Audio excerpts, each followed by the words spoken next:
तो आज हम पढ़ेंगे लॉरेंस कोलबर्ग का नैतिक सिद्धांत। नैतिक सिद्धांत, नैतिक मीन्स क्या होता है? नैतिक का मूल शब्द होता है नीति, व्यवहार करने का नियम।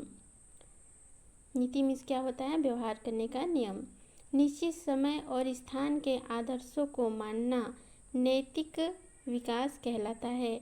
हम निश्चित समय में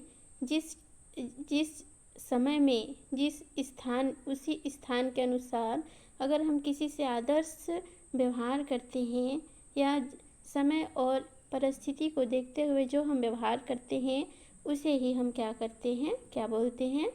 नैतिक सिद्धांत।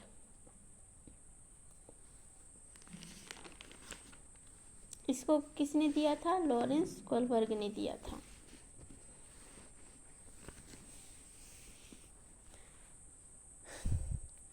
कोलबर्ग ने नैतिक तर्क को आधारशिला माना है। कोलबर्ग ने नैतिक तर्क को क्या माना है? आधारशिला माना है। और देखो, मोरल डिलीमा क्या होता है? नैतिक दुविधा। जब हम किसी भी परिस्थिति में, ऐसे परिस्थिति में पहुंचते हैं जहां पर हम क्या करते हैं, सही और गलत के बारे में सही फैसला नहीं ले पाते हैं, तो उसको हम मोरल डिलीमा कहते हैं। जैसे हिंच की कहानी सुने आप लोग। हिंच की कहानी में क्या होता है कि हिंच की जो पत्नी होती है वो बीमार होती है और उसके पास दवाई लेने के लिए पैसा नहीं होता है। तो वो दुकान वाला के पास जाता है और बोलता है कि मुझे दवाई चाहिए लेकिन मेरे पास पैसे नहीं हैं।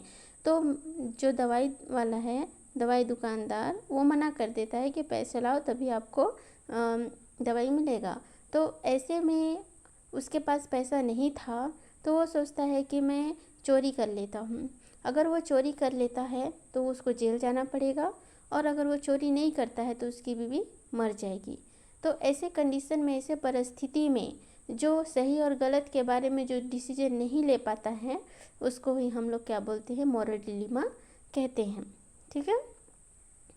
देखो, सिद्धांत की आलोचना, इस सिद्धांत की आलोचना भी की गई थी कैरोल गिलिगन के द्वारा।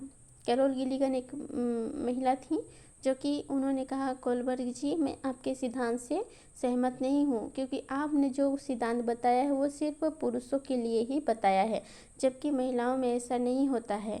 पुरुष क्या होता है? न्याय संगत होता है और आदर्शवादी होता है, जबकि महिलाएं किसी भी व्यवहार को प्रेम और देखभाल की दृष्टि से देखता है। अगर किसी को कोई चोरी करते पकड़ लिया गया तो पुरुष क्या करेगा?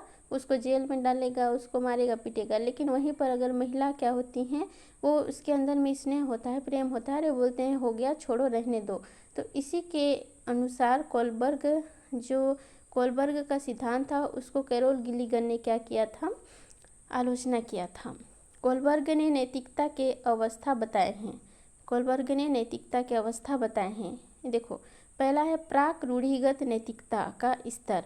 मतलब सबसे पहले 4 से 10 वर्ष, जब बच्चा 4 से 10 वर्ष का होता है तब उसका जो नैतिकता होती है, सोचने समझने की, सही और गलत के बारे में फैसला लेने की जो स्तर होती है वो नैतिक शून्य होती है। वो सही और गलत के बारे में जानकारी उसको नहीं होता है। ठीक। लेकिन वो किसी भी चीज़ को मानता है तो किस चीज़ से मानता है? दंड एवं आज्ञा पालन। उसके घर में जो बोला गया है, अगर आप उसको नहीं करोगे तो उसके बदले में उनको दंड दिया जाएगा और आज्ञा पालन करना ही पड़ेगा। ठीक है। तो इसलिए जो 4 से 10 वर्ष का जो बच्चा होता है वह दंड और आज्ञा पालन की वजह से नैतिकता दिखाता है। दूसरा है भावनात्मक सापेक्षता। अगर भावनात्मक सापेक्षता में क्या होता है? जैसे को तैसा। अगर बच्चा को कोई मार दिया तो भी मार देगा, अगर वो उसका कोई वस्तु या कोई चीज़ ले लिया गया है तो वो भी दूसरे का सामान ले लेगा। तो प्राक रूढ़िगत नैतिकता का स्तर पहला हो गया। इसमें बच्चा किसके आधार पर नैतिक विकास करता है? दंड एवं आज्ञा पालन और भावनात्मक सापेक्षता। दूसरा है रूढ़िगत नैतिकता का स्तर। रूढ़िगत मतलब कि परंपरागत चलने वाली नैतिक स्तर जो सदियों से चलते आ रही है। 10 से 13 वर्ष का बच्चा रूढ़िगत नैतिकता का स्तर के ऊपर रहता है। अब देखो, ये क्यों मानेगा? अच्छा लड़का और लड़की, मतलब वो 10 से 13 वर्ष का जो बच्चा है वो नैतिक नैतिकता इसलिए दिखाएगा क्योंकि उसको अच्छा लड़का और अच्छा लड़की बनना है या प्रशंसा पाने के लिए करता है। हाँ, वो रूढ़िगत नैतिकता का स्तर में पहला क्या होता है, अच्छा लड़का और अच्छा लड़की वो बनने के लिए ही या प्रशंसा पाने के लिए ही वो नैतिकता दिखाएगा। दूसरा है कानून एवं व्यवस्था उन्मुखता, लॉ एंड ऑर्डर ओरिएंटेशन। इसका मतलब सामाजिक नियमों को पालन करना। अगर बच्चे को सिखाया जाता है कि अगर तुम कुछ गलत करोगे तो तुमको पुलिस ले जाएगी, तुम चोरी करोगे तो तुमको पुलिस ले जाएगी, झूठ बोलोगे तो तुमको पुलिस ले जाएगी, तो वो कानून के डर से क्या होता है, वो नैतिकता दिखाता है। इसके बाद है देखो तीसरा, उत्तर रूढ़िगत नैतिकता। उत्तर रूढ़िगत नैतिकता मतलब पोस्ट कन्वेंशन लेवल। यह है 13 वर्ष से ऊपर। जब बच्चा 13 वर्ष से ऊपर का होता है तब वो उत्तर रूढ़िगत नैतिकता के स्तर पर होता है। इसमें डिसीजन बच्चा समाज के नियमों से ज़्यादा अपने खुद का लेता है। 13 वर्ष का जो बच्चा रहेगा उसको आप कितना भी समझाओ, उसको समाज की बातें क्या करेगा, उसको समझ में नहीं आएगा। वो जो अपना फैसला लेगा वो बोलेगा कि जो मैं कर रहा हूँ वो सही है, ठीक है। तो वह समाज के डिसीजन से ज़्यादा बच्चा खुद अपना डिसीजन लेता है। इसके भी 2 स्तर हैं। सामाजिक अनुबंध उन्मुखता, इसमें बच्चा सोचता है कि नियम समाज के लिए बनता है, अगर किसी नियम से किसी का नुकसान होता है तो उसे तोड़ देना चाहिए, ठीक है। उत्तर रूढ़िगत नैतिकता के अंदर में सामाजिक अनुबंध उन्मुखता, इसमें बच्चा क्या सोचता है कि अगर कोई नियम ऐसा बनाया गया है, जो समाज ने ऐसा नियम बनाया है, जो इस नियम से किसी का अगर नुकसान होता है तो उस नियम को क्या करना चाहिए, तोड़ देना चाहिए।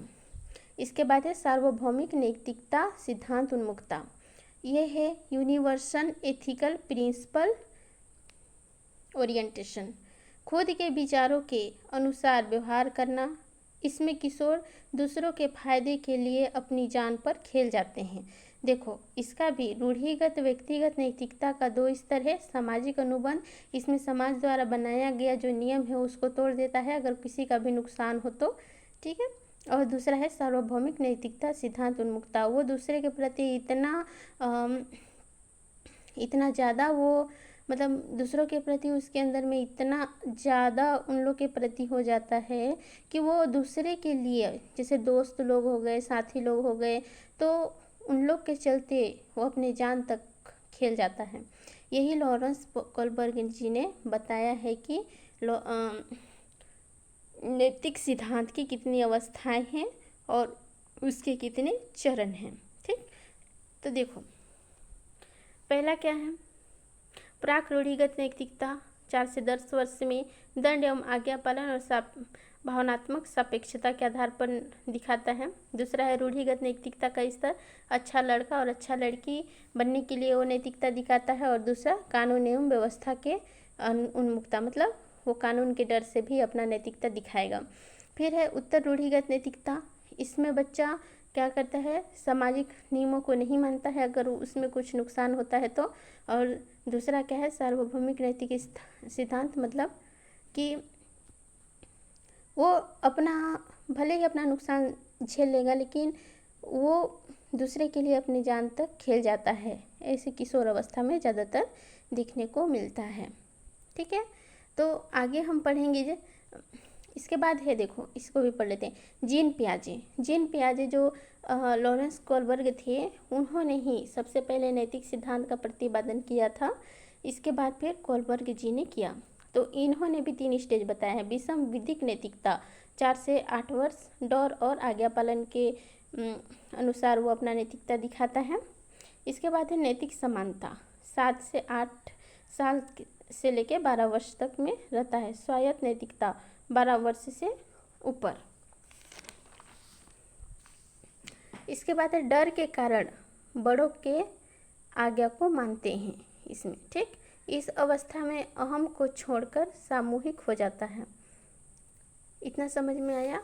जीन पियाजे ने भी विषम विधिक नैतिकता का स्तर बताया, नैतिक समानता और स्वायत्त नैतिकता, 3 स्टेज बताए थे, जिसमें कि प्रथम में किस लिए वो मानता है, डर के कारण बड़ों की आज्ञा को मानता है, और दूसरा में इस अवस्था में अहम को छोड़कर सामूहिक हो जाता है। ठीक है, आज के लिए इतना ही। कल हम पढ़ेंगे वाइगोत्स्की का सामाजिक सांस्कृतिक सिद्धांत।